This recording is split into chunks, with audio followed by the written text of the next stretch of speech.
Vamos a enfocar hoy el tema de trastornos hipertensivos del embarazo. Definimos los trastornos hipertensivos del embarazo como la presencia de un síndrome caracterizado por hipertensión, proteinuria y edemas, que se presenta durante el embarazo después de la 20ª semana sin una causa aparente. El Colegio Norteamericano de Obstetricia y Ginecología define como una enfermedad hipertensiva específica del embarazo con compromiso multisistémico. Después de la 20 semana de gestación, más cerca al término, y se puede superponer a otros trastornos hipertensivos. El término más comúnmente conocido es el de toxemia del embarazo.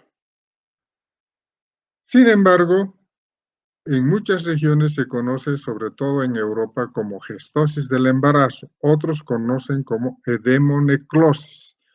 Los americanos solamente por los 3 signos capitales: hipertensión, edema, proteinuria. Y actualmente hay un consenso generalizado de llamarlos a estas entidades nosológicas como trastornos hipertensivos del embarazo.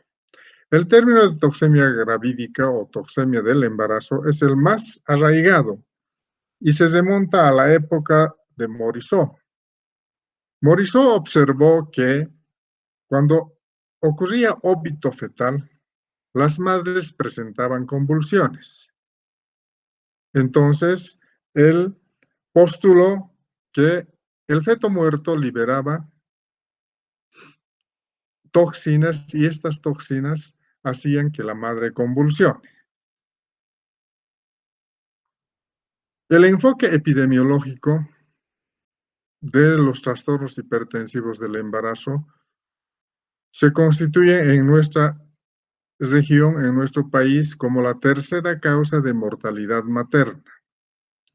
Su frecuencia es importante. El 12% de las embarazadas cursan con hipertensión durante su embarazo, durante el parto o en el puerperio.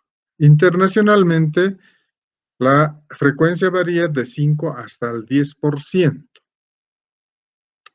Si bien la mortalidad materna se puede controlar mediante un control estricto en el prenatal y en la atención del parto, la mortalidad perinatal, sobre todo por la prematurez que condiciona, es mucho más difícil de controlar y estimamos que entre el 18 al 30% todavía es la mortalidad perinatal.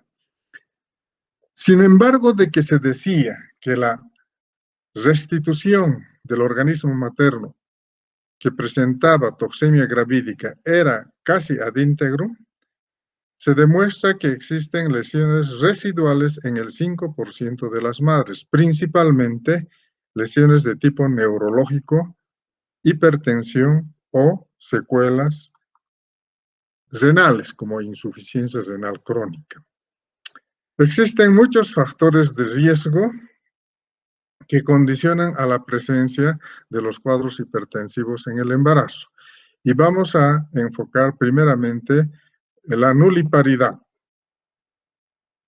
Es más común que se presente los trastornos hipertensivos en las primigestas, sobre todo en ambos extremos de la vida, o gestantes adolescentes o mujeres ya en edad tardía.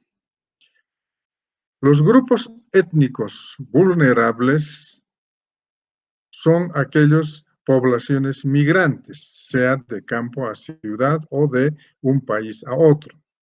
La herencia también es un factor importante. Entonces, es común que si la abuela ha presentado hipertensión en sus embarazos, la probabilidad de que presente la hija o la nieta es mayor. La altura es un factor importante en este momento, considerado que aquellas regiones que están por encima de 2.500 metros sobre el nivel del mar están predispuestos a presentar más hipertensión durante sus embarazos. La gemelaridad. Cualquier circunstancia en que existe mayor cantidad de masa trofoblástico, como por ejemplo en el embarazo múltiple, sea doble, triple, etc., o en la degeneración hidrópica del trofoblasto conocida como mola hidatiforme. Es común la asociación con patologías, sobre todo con diabetes, lupus eritematoso sistémico, feocromocitoma y otras enfermedades del tejido conectivo. También deficiencia de proteínas. Hipoproteinemia es un factor muy importante. Mutación del factor V de Leiden. Hiperhomocistenemia. Pero en estos tiempos dan mucha importancia a las infecciones, sobre todo virales, parvovirus, rotavirus, el virus del HPV, las cepas 16, 18, la clamidia trachomatis. También es un factor de riesgo importante la fertilización in vitro. Vamos a considerar la clasificación de los cuadros hipertensivos del embarazo. Existen innumerables clasificaciones que cada vez va cambiando de acuerdo al desarrollo tecnológico, sobre todo. Entonces, en este momento, por ejemplo, se clasifica todo cuadro hipertensivo del embarazo después de la 20 semana como preeclampsia.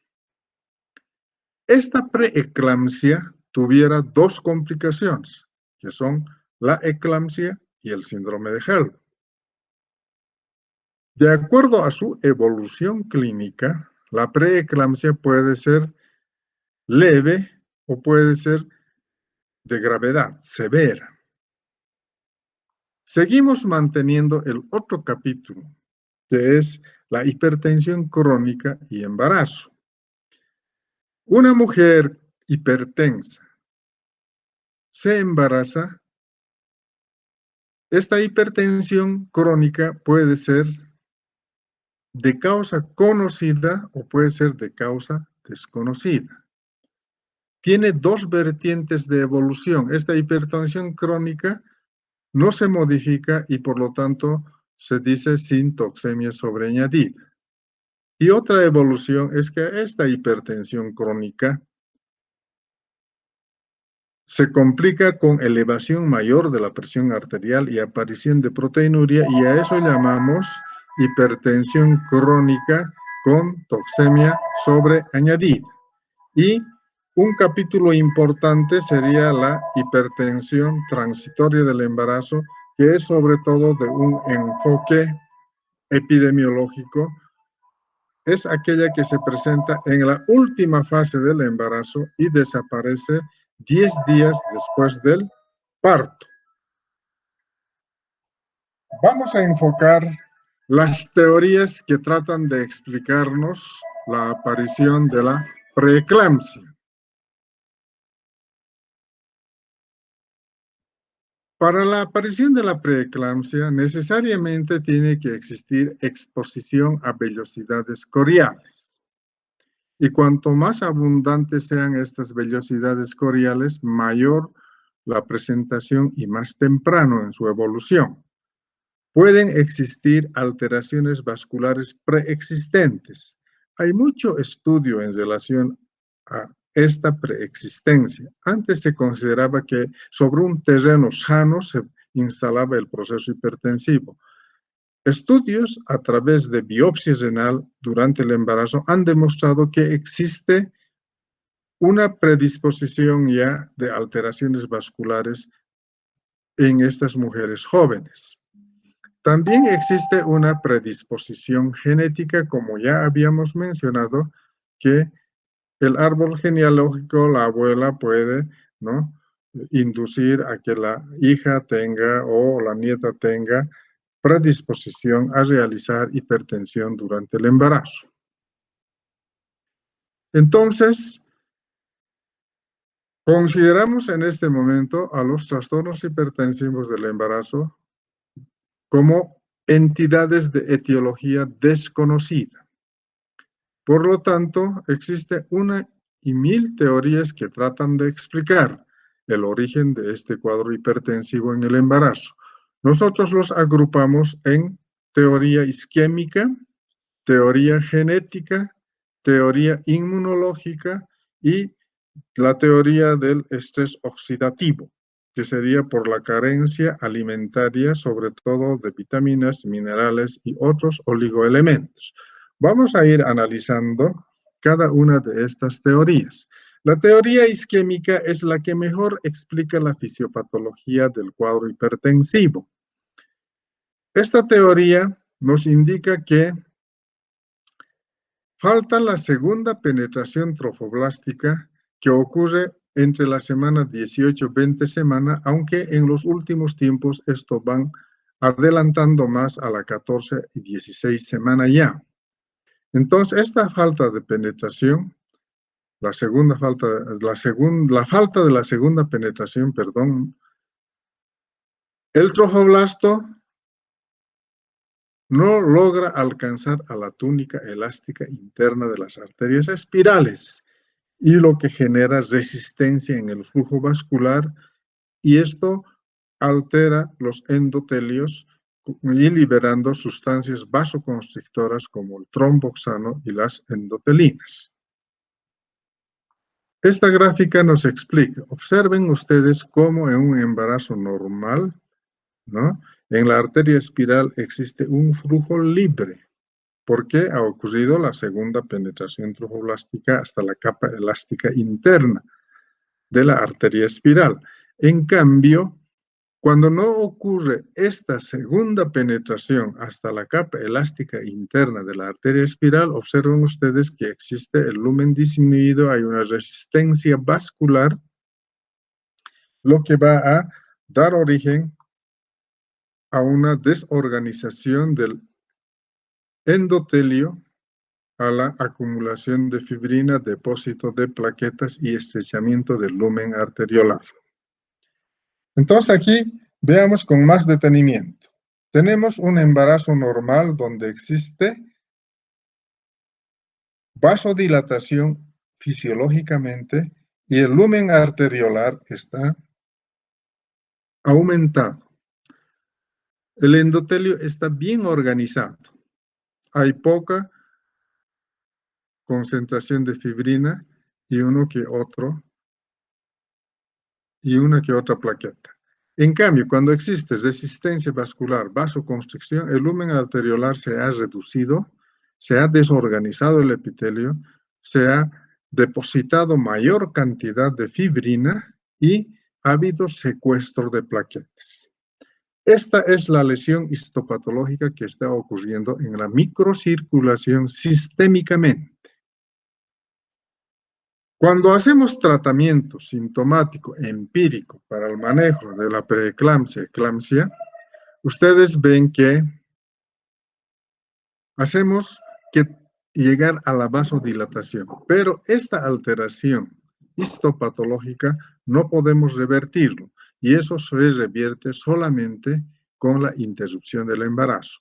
Por eso vamos a decir en el tratamiento que lo único que vale y puede controlar el cuadro hipertensivo es la interrupción oportuna del embarazo. La fisiopatología de la teoría isquémica. En este momento hablamos de alteraciones endoteliales, sobre todo. La disfunción endotelial vascular en la preeclampsia, que se relaciona con la disminución de las sustancias de protección que llamamos angiogénicas, como es el factor de crecimiento endotelial vascular. Es una sustancia angiogénica protectora del embarazo. Cuando existe mayor liberación de las sustancias antiangiogénicas, como es la tirosina quinasa o la endoglina, entonces se produce toda esta disfunción que libera las sustancias vasoconstrictoras. Esta disfunción endotelial vascular es generalizada, es sistémica. Los órganos que más se dañan son el encéfalo, donde existe edema. Hay en los capilares crecientemente resultan, consecuencia de ello, hipoxia cerebral. Y la hipoxia cerebral es que causa la convulsión u ocasiona la convulsión. El hígado es otro órgano que sufre. Se produce necrosis periportal en el parénquima hepático, que ocasiona aumento de las enzimas hepáticas, las transaminasas, y como consecuencia de las alteraciones en la circulación va a haber además elevación de las bilirrubinas. El órgano de choque, podríamos decir, es el riñón. En el riñón se observó por primera vez las endoteliosis de los capilares glomerulares renales, que se consideró en su momento como patognomónico de los cuadros de preeclampsia y eclampsia. Sin embargo, posteriormente se determinó que otros cuadros hipertensivos también pueden inducir a una endoteliosis de los capilares del glomérulo renal. Esta endoteliosis del capilar glomerular hace que moléculas que normalmente no pasaban, no se filtraban, como la albúmina, en estas circunstancias se eliminan a través de los glomérulos y lo que traduce la presencia de proteinuria en la orina. Además, esta endoteliosis no solamente es a estos tres órganos, sino que es una afectación sistémica y comprometiendo todos los órganos prácticamente de la economía humana. En la fisiopatología, la teoría isquémica, entonces, partimos siempre de unas anomalías placentarias, como decíamos, la falta de la segunda penetración trofoblástica, por ejemplo. Esto condiciona a una síntesis aumentada de endotelinas, activación del sistema hemostático, déficit de prostaglandinas, que son vasodilatadoras, y vasoconstricción, y de manera que la vasoconstricción, mayor anomalía placentaria y mayor síntesis de endotelinas, y así se crea un círculo vicioso. La teoría inmunológica que trata de explicar la preeclampsia es que considera a la placenta y al feto como un halo injerto, un tejido extraño. Sin embargo,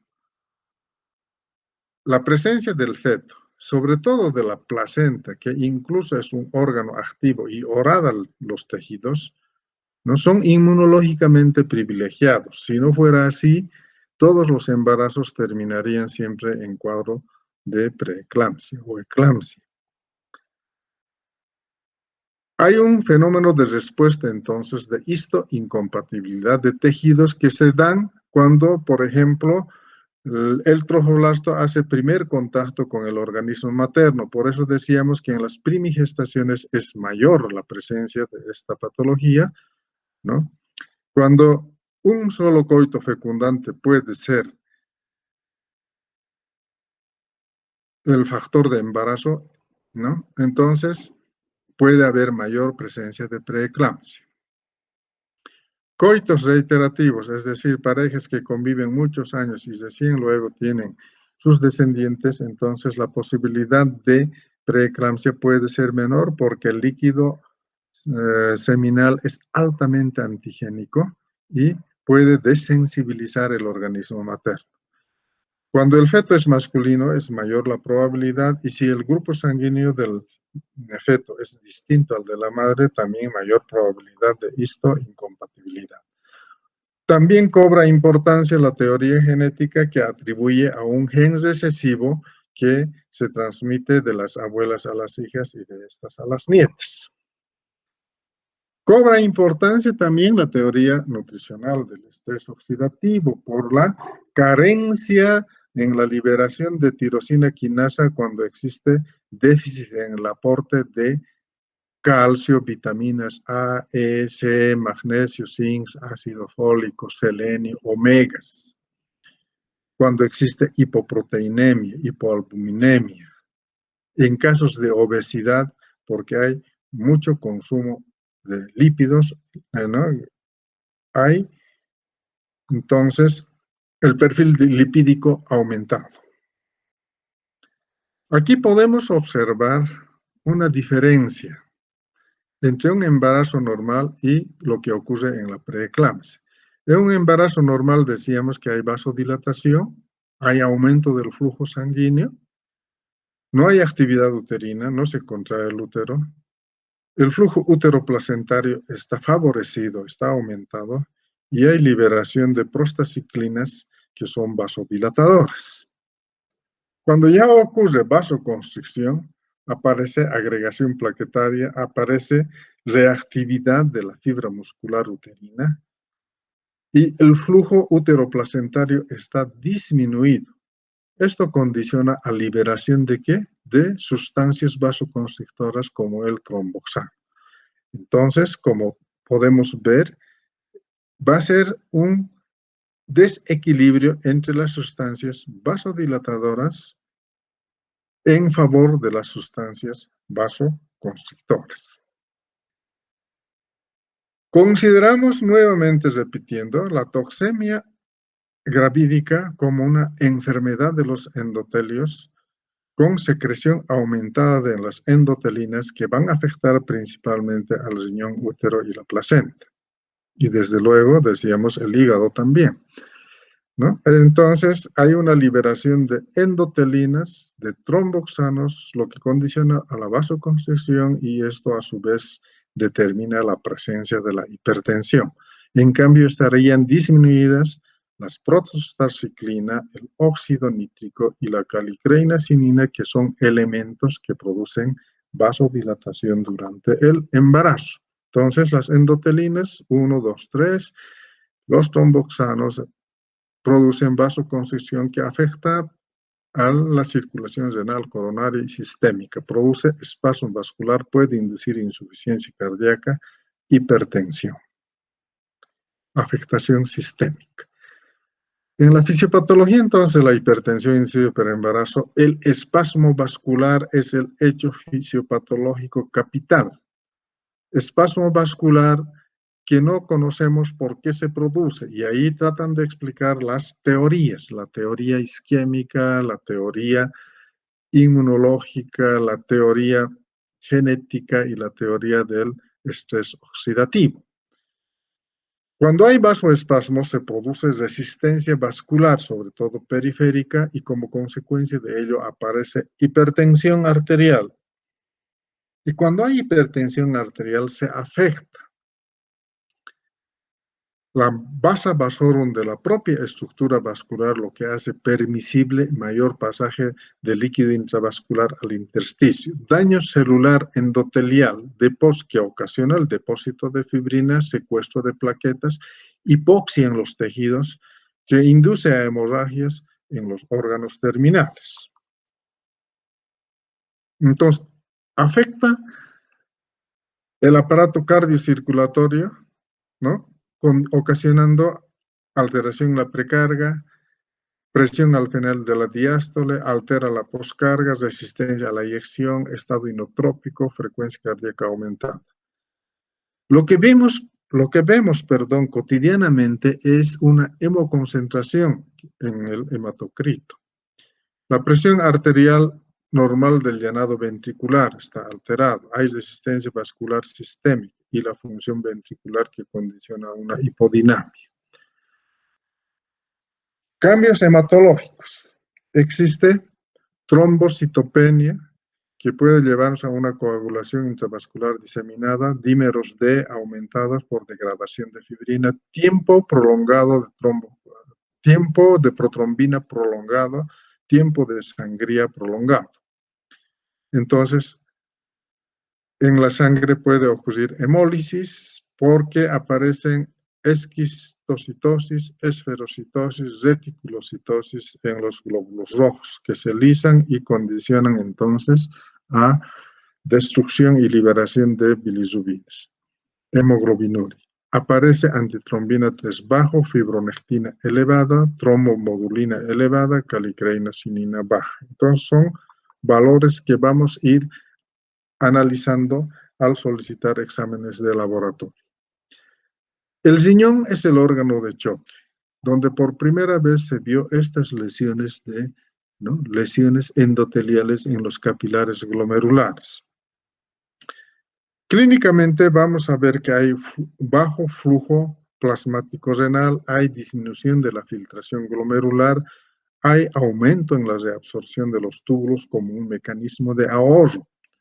Entonces, la función renal vamos a medir siempre por la concentración de ácido úrico, por la creatinina, ¿no? Y la cantidad de orina eliminada por hora que está en oliguria, y puede haber hasta un cuadro de necrosis cortical renal. El hígado es otro órgano que va a sufrir cambios severos, como una necrosis en el parénquima en la región periportal. Puede acumular líquido por debajo de la cápsula de Gleason, que llamamos un hematoma subcapsular, ¿no? Y que puede romperse y ocasionar la rotura hepática o dar origen a alteraciones, como vamos a ver posteriormente, conocidas como síndrome de HELLP. Entonces, este síndrome de HELLP, como pueden ver, se caracteriza por hemólisis, elevación de las enzimas hepáticas y plaquetopenia. Hemólisis. ¿Por qué se produce? Ya dijimos, por anormalidades en la estructura del eritrocito, lo que hace que aumente las bilirrubinas y aumente el DHL a mayor de 600 unidades por litro. Elevación de las enzimas hepáticas, tanto de las transaminasas oxaloacéticas pirúvicas, y otra vez aumento de la deshidrogenasa láctica, 600 unidades por litro. Y aparece plaquetopenia menor a 150.000. Cuando es menor a 100.000 ya es un cuadro ominoso. ¿Cuál es la fisiopatología de la presencia del HELP? Entonces, hay daño endotelial por el vasoespasmo, agregación plaquetaria, altera la cáscara de coagulación y en la formación de la malla de fibrina. Entonces, la plaquetopenia, atroplamiento de plaquetas, destrucción de eritrocitos, hemoglobina libre circulante que condiciona a la hemoglobinuria y puede haber insuficiencia renal aguda. Lo característico es que hay coagulación intravascular diseminada, congestión hepática, transaminasas elevadas, puede haber hematoma subcapsular, que se traduce como epigastralgia, que antes conocíamos como signo de Chaucier, y puede terminar en una rotura hepática, ¿no? Esto es importante, que aparece eritrocitos fragmentados y hay hiperbilirrubinemia y ácido láctico aumentado. HELP ha sido establecido por este investigador Weinstein en 1982, donde ve que hay hemólisis, que hay enzimas hepáticas elevadas y que hay plaquetopenia, y lo sistematiza y le da el nombre de síndrome HELP. Y de acuerdo al grado de plaquetopenia, luego los norteamericanos le dan la severidad del cuadro, la clasificación de Mississippi de la plaquetopenia. Cuando está entre 150.000 y 100.000 es grado 3 de plaquetopenia, que de pronóstico todavía bueno. Cuando está de 100.000 a 50.000 es la plaquetopenia de grado 2, ya pronóstico severo. Y menos de 50.000 es la plaquetopenia grado 1 y el pronóstico es ominoso. Ustedes ven, no está en la clasificación como comúnmente tocamos. Primer grado siempre es lo más benigno, todo lo contrario. Aquí, primer grado lo consideran lo más maligno. Hacemos diagnóstico diferencial del HELP con hígado graso agudo del embarazo, síndrome urémico, pancreatitis, púrpura trombocitopénica trombótica. Esto por un lado. Pero lo más común es confundir con colecistitis, con colelitiasis, ¿no? Con hepatitis viral. Pero podemos confundir también con alteraciones como trombocitopenia idiopática, úlcera péptica, pielonefritis, glomerulonefritis, etc.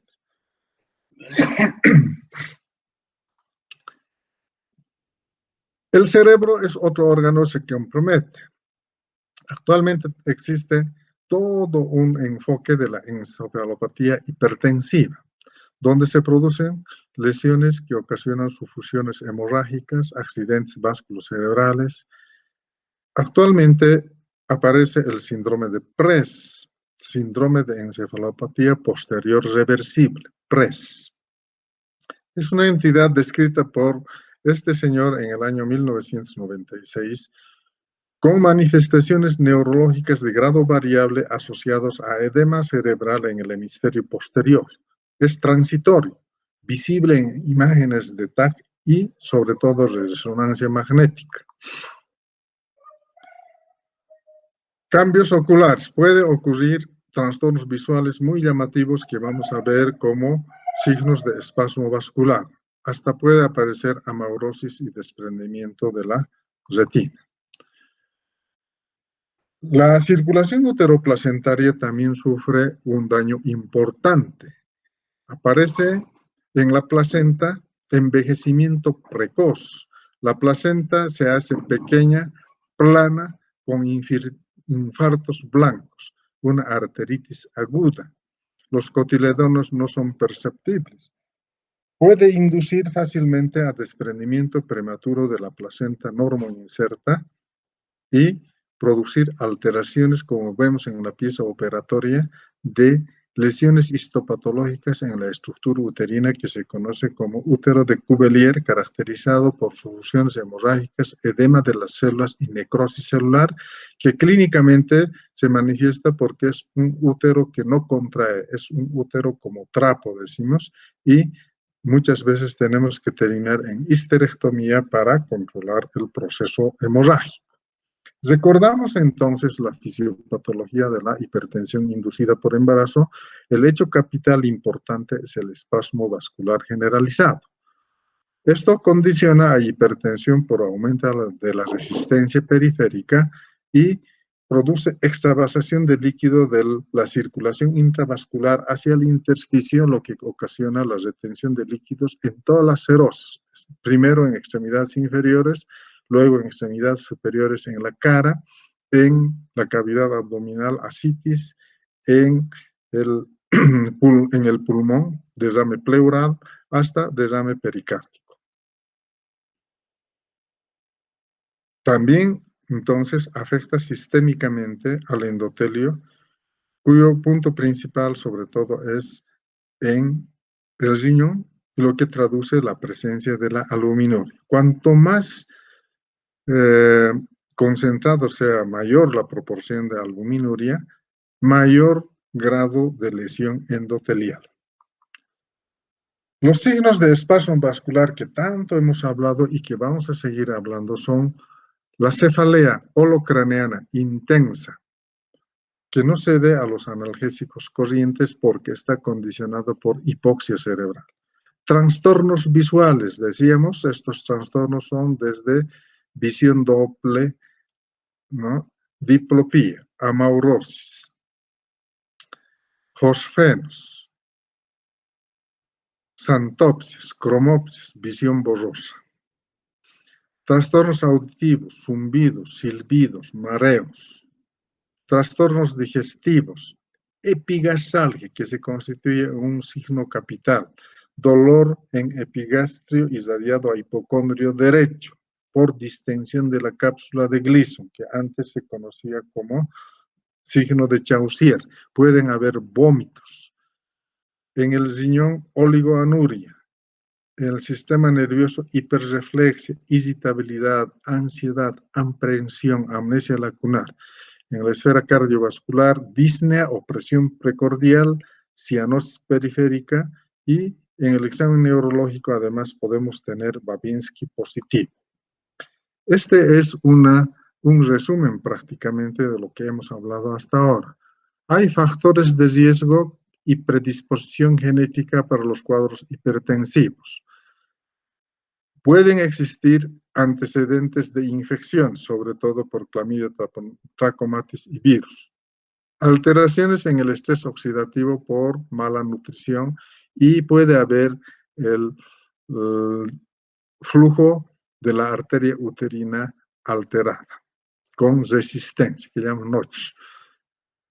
La invasión trofoblástica es defectuosa, no ocurre la segunda penetración placentaria, lo que ocasiona una disfunción placentaria con liberación de sustancias antiangiogénicas, ¿no? Como son la citosina quinasa. Y las sustancias angiogénicas estarían disminuidas. Entonces, esa disfunción entre las sustancias angiogénicas y las sustancias antiangiogénicas en favor de las que producen constricción vascular es lo que va a determinar entonces las manifestaciones clínicas del síndrome de preeclampsia, ¿no? Que va a ocasionar daño orgánico sistémico, incremento en la presión arterial, afectación sobre todo de riñón, hígado, cerebro, placenta, feto, trastorno de la coagulación,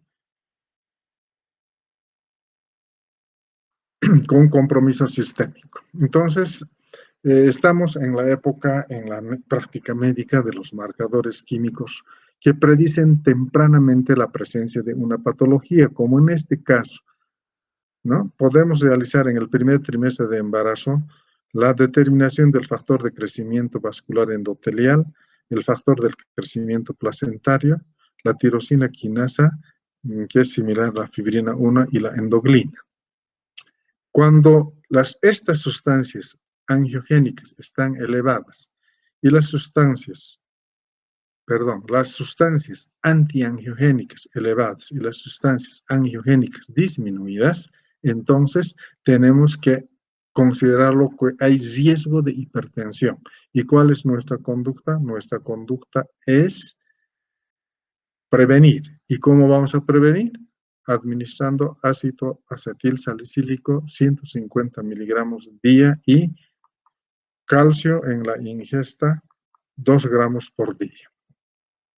Una vez que hemos analizado los aspectos de la etiología, la fisiopatología, las alteraciones sistémicas, anatomía patológica, las complicaciones que presenta, vamos a hacer la interpretación clínica. Cuando realizamos el control prenatal es bien importante tener la presión arterial basal. Eso quiere decir la presión arterial al inicio del embarazo o del espacio intergenésico, que es muy difícil en el medio tener este dato. Por eso decimos que cuando la presión arterial está a 140-90 milímetros de mercurio, consideramos nosotros como hipertensión. Por definición, una presión arterial de 140 sistólica, 90 diastólica, es hipertensión. El edema es variable, no es clasificable ni es de pronóstico. La albuminuria en los últimos tiempos pierde importancia. Antes, para clasificar, era siempre importante la presencia de albuminuria 300 miligramos por decilitro o 2 gramos por litro de orina en 24 horas. Ahora puede haber, ¿no?, preeclampsia sin albuminuria. Vamos a interpretarlo posteriormente. En su primera fase, la preeclampsia es asintomática, solamente es un hallazgo en el control prenatal. Y si hacemos control laboratorial, tampoco vamos a encontrar manifestaciones. En ese estado conocemos como preeclampsia leve. Luego, la presión arterial sigue manteniéndose o se incrementa. Aparece proteinuria en las magnitudes que decíamos, 2 gramos por litro o más. Lo más característico es que presente signos de espasmo vascular, que ya lo mencionamos, principalmente cefalea, epigastralgia, oligoanuria. Y existe clara alteración en laboratorio. Está alterado las pruebas de función hepática, las pruebas de función renal y el coagulograma. Entonces, eso consideramos como preeclampsia severa. La preeclampsia leve era 140-90 de presión y asintomática. En cambio, la preeclampsia leve, signos claros de espasmo vascular y alteraciones laboratoriales. Cualquier estado hipertensivo que llega a presentar convulsión se convierte en eclampsia. Entonces, decíamos, de la preeclampsia, su complicación actualmente considerada es la eclampsia, que presenta convulsión tónico-clónica y pérdida de la conciencia. se puede morder la lengua y broncoaspirarse. Generalmente hay paro cardíaco en este momento, ¿no? Paro respiratorio, apnea, que se resuelven, que se revierten espontáneamente y en poco tiempo. Sin embargo, este estado de apnea condiciona a un sufrimiento fetal agudo e incluso la muerte del feto. Cuando tenemos un cuadro hipertensivo con una presión arterial diastólica de 100 milímetros de mercurio o más en poblaciones que viven a 2.500 metros de altura o 110 milímetros de mercurio o más en poblaciones que viven a nivel del mar y tiene signos claros de espasmo vascular y encefalopatía hipertensiva, entonces llamamos crisis hipertensiva. Este estado, estatus hipertensivo, emergencia hipertensiva o crisis hipertensiva requiere, ¿no?, un manejo rápido con antihipertensivos, generalmente por vía parenteral, para evitar accidentes vasculocerebrales, a veces masivos e incontrolables. ¿Cómo hacemos la interpretación clínica? Cuando hacemos el control prenatal, siempre controlamos el peso, la presión arterial, el estado del feto, cómo se encuentra la madre, etc. En ese control, si encontramos aumento súbito y excesivo del peso, nos indica que hay retención de líquido. Normalmente el aumento de peso estamos considerando a partir de la 24 semana 450 a 500 gramos por semana. 1.800 a 2.000 gramos por mes. Si hay incremento de 800 o más gramos en una semana, entonces es el primer signo que llama la atención, eso como un jalón de orejas para el médico, para que controle muy bien la presión arterial. Y la presión arterial tiene que controlarse en forma sistemática en paciente sentada, en el mismo brazo en lo posible. Si controla en el brazo derecho, siempre en el derecho. Si controla en el brazo izquierdo, siempre en el izquierdo. Todavía para nuestro medio sirve esta interpretación. Cuando conocemos la cifra tensional basal al inicio del embarazo o en estado pregravídico, suficiente que se incremente 30 milímetros de mercurio la sistólica y 15 milímetros de mercurio la presión arterial diastólica para considerar hipertensa. Entonces, aquí hacemos un ejemplo. Un buen porcentaje, digamos, de mujeres que viven en La Paz tienen presión arterial de 90-60. Entonces, si controlamos 120 la sistólica y 75 la diastólica, para nadie podría ser hipertensa, pero conociendo sus cifras tensionales basales, sí es hipertensa. Luego, el examen general de orina debe menudear, dicen. De cada control prenatal debemos hacer examen general de orina, no solamente para la búsqueda de proteinuria, sino también para la búsqueda de infección urinaria. Si esto está alterado, entonces ya es un signo que llama la atención, que traduce ya deterioro renal, endoteliosis en los capilares del glomérulo. Si aparecen signos de vasoespasmo, es ya una preeclampsia grave, porque los signos de vasoespasmo son signos de presentación tardía. El manejo de la preeclampsia leve, el tratamiento de la preeclampsia leve. Es necesario hacer una internación para control y monitoreo. Hay que hacerla reposar, ofrecerle dieta hiperproteica, normocalórica, normosónica, vitaminoterapia. Para esto le estamos internando, para realizar exámenes de laboratorio, estudio de bienestar fetal del feto, ¿no?, por fluxometría y por perfil biofísico. Si vemos que no hay alteración, más al contrario, la presión arterial con el reposo se controla, entonces esta paciente puede salir a sus actividades habituales y concurrir luego al control prenatal de alto riesgo semanalmente o cada 2 semanas. En cambio, cuando tenemos signos claros de espasmo vascular, hipertensión y alteraciones laboratoriales, estamos frente a una preeclampsia severa. Es mandatorio internación, ¿no?, en alto riesgo obstétrico para recibir oxigenación, en su caso, monitoreo de signos vitales, maternos, fetales, ¿no? Igual hacemos estudio de bienestar fetal. Podemos controlar, ¿no?, el peso diario y la diuresis horaria espontáneamente, si es que la paciente controla y colabora, o en caso necesario mediante control con sonda vesical. El tratamiento de la preeclampsia, vamos a decir que es un tratamiento específico, ¿no? El equilibrio hidroelectrolítico ácido básico, la administración de sulfato de magnesio que conocemos como esquema de Susspan. Para ello, administramos 4 gramos de sulfato de magnesio diluidos en 200 ml en solución fisiológica, venoclisis en 15 a 20 minutos. Eso llamamos dosis de ataque.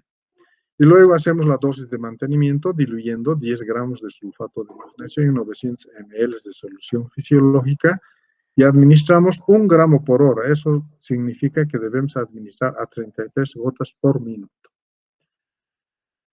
Tenemos que controlar el cuadro hipertensivo. Para ello utilizamos nifedipino 20 miligramos por vía oral inmediatamente que controlamos la presión arterial y podemos repetir cada 30 minutos hasta 3 dosis, siempre controlando previamente la presión arterial. Si está ya presión arterial por normalizarse, entonces podemos diferir esta dosis.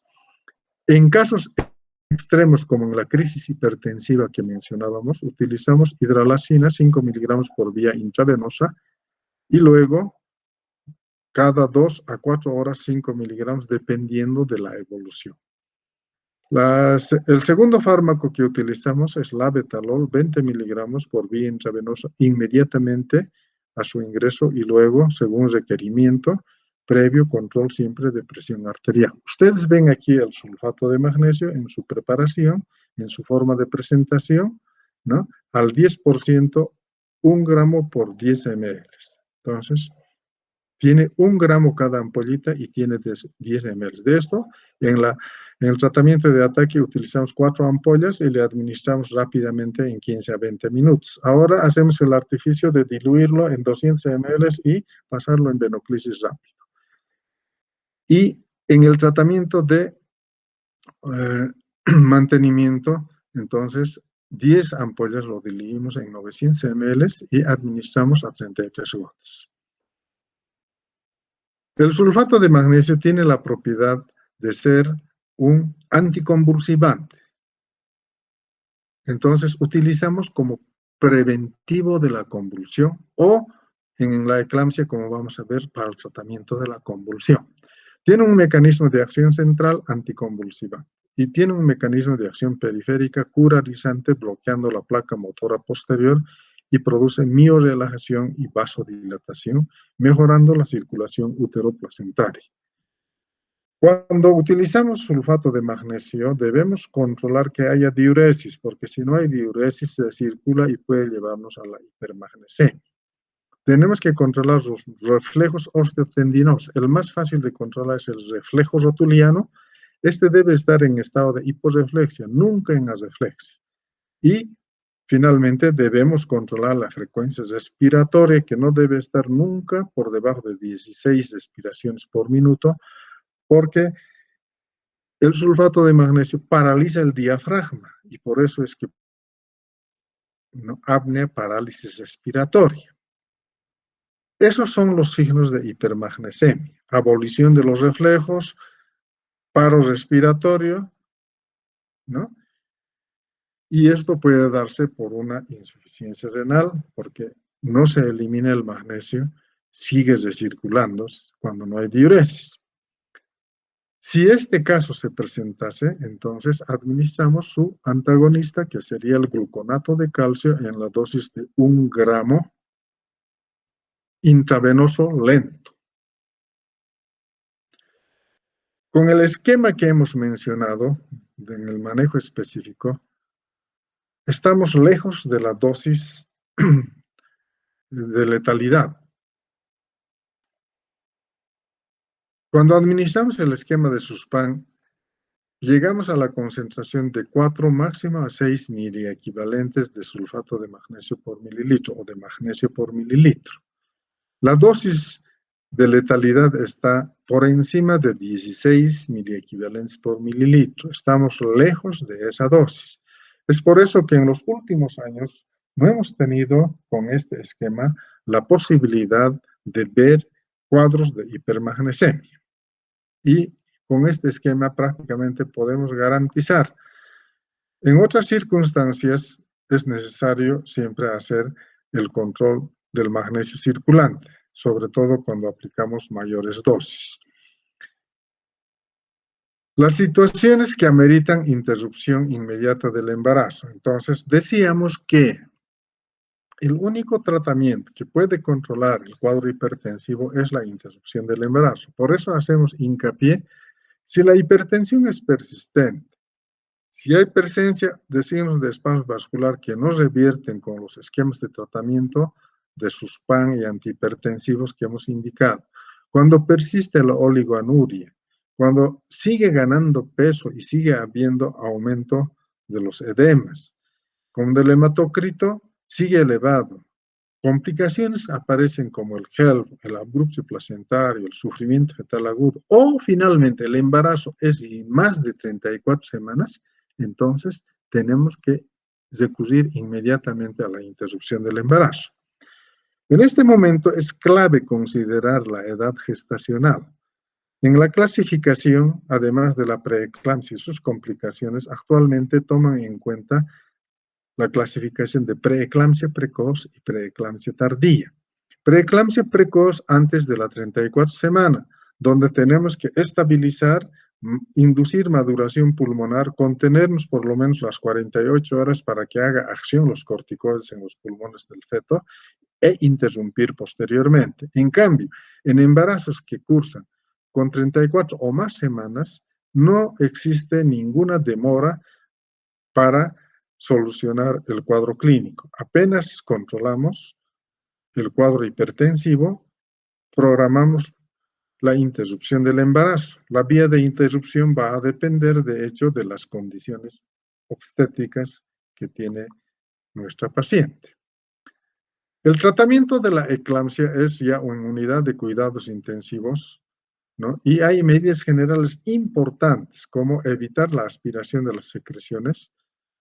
Tenemos que colocar cánula de Mayo y aspirar permanentemente las secreciones. Colocarlo en una posición de cúbito lateral con ligero Trendelenburg. Oxigenación con concentraciones altas, 7 litros por minuto. Y las medidas específicas prácticamente son las mismas que en la preeclampsia severa. Hacemos aporte de líquidos, de electrolitos, ¿no? Aplicamos el esquema de SUSPAN, aplicamos antihipertensivos parenterales. En estas circunstancias no podemos utilizar vía oral porque está inconsciente. Control de diuresis por sonda. Y la conducta obstétrica, las medidas laboratoriales, entonces, la conducta obstétrica, interrupción del embarazo, apenas podemos estabilizar en el menor tiempo posible. Generalmente recomendamos estabilizar en 1 hora, máximo 4 horas, e interrumpir generalmente por cesárea. 99% de las eclampsias entran a cesárea. Un 1% que está en expulsivo prácticamente es la que podemos atender por vía natural, ¿no? Y si tenemos tiempo, hacemos los estudios de bienestar fetal. Con controlar con Doppler la frecuencia cardíaca a veces nos bastamos porque no existen tiempo para movilizar a la paciente que está en estado de inconsciencia. El manejo es multidisciplinario. Aquí entonces vamos a recurrir al nefrólogo, vamos a recurrir al cardiólogo, al neumólogo, al terapeuta intensivo, al hematólogo, que nos van a ayudar en el manejo de estos cuadros complejos. La decisión es muy importante precozmente, tanto en la preeclampsia como en la eclampsia. En la preeclampsia todavía tenemos algo de respiro, podemos mantenerlo en reposo con sulfato de magnesio, hipotensores, madurar el pulmón fetal. Si la evolución es satisfactoria, podemos hacer una programación, ¿no? Una interrupción programada del embarazo, sobre todo después de la 34 semana, el parto es también excepcional por las condiciones del feto. En cambio, en la eclampsia, como es de manejo de cuidados intensivos, ¿no? Hacemos el tratamiento para controlar el cuadro hipertensivo y inmediatamente pasa a quirófano para interrupción de embarazo y de quirófano vuelve a la terapia intensiva para su manejo posterior. El síndrome de HELLP es también una emergencia obstétrica donde además se compromete, ¿no?, el sistema de coagulación. Entonces, igual estabilizamos con esquemas de Suspán, antihipertensivos, ya empezamos a utilizar corticoides como la dexametasona, 10 miligramos intravenoso cada 12 horas.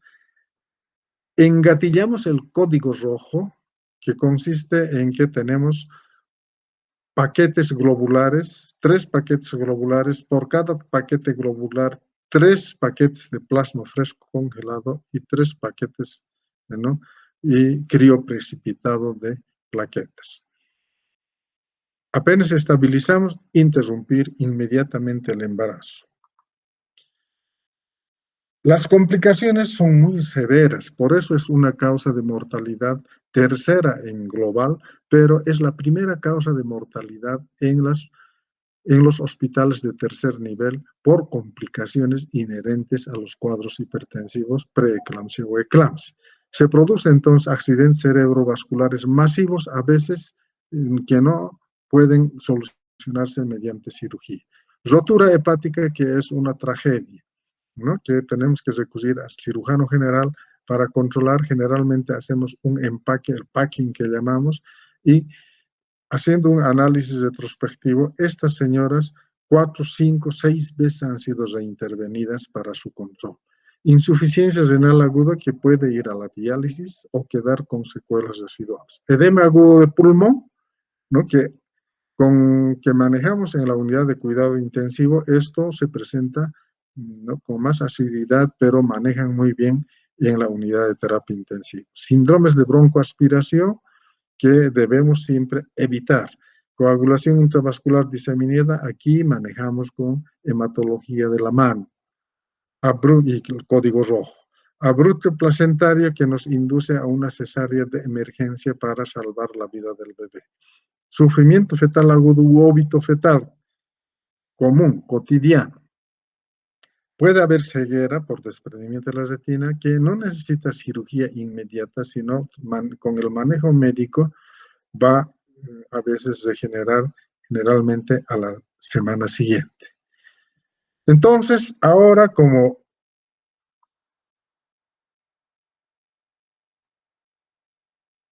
tratamiento preventivo, tenemos que hacer el estudio de la flujometría Doppler color que decíamos 16, 18, 20 semanas, en fin. Ante una prueba positiva, entonces, ¿no?, además nos ayudamos con los marcadores químicos, las citosina quinasas, los